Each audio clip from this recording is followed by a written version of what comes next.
रानीवाड़ा हलचल यूट्यूब पर ताजा समाचार देखने के लिए लाइक करें एवं बेल आइकन दबाकर इसे सब्सक्राइब करें।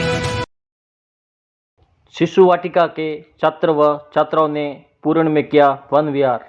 मालवाड़ा श्रीमती लीला देवी आदर्श विद्या मंदिर मालवाड़ा की शिशु वाटिका के नन्हे मुन्नों का वन विहार कार्यक्रम पूरण में आयोजित किया गया।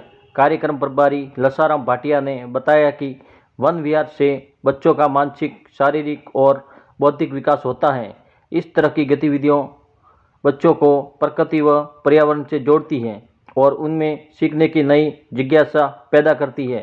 वन विहार के दौरान बच्चों ने पूरण में स्थित जैन मंदिर, शिवालय और गौशाला का भ्रमण किया।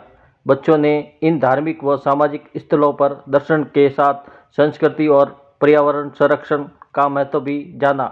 इस मौके पर रवीना वैष्णव, चेतना जागीर सहित कई शिक्षक, शिक्षिकाएं व अभिभावक मौजूद रहे।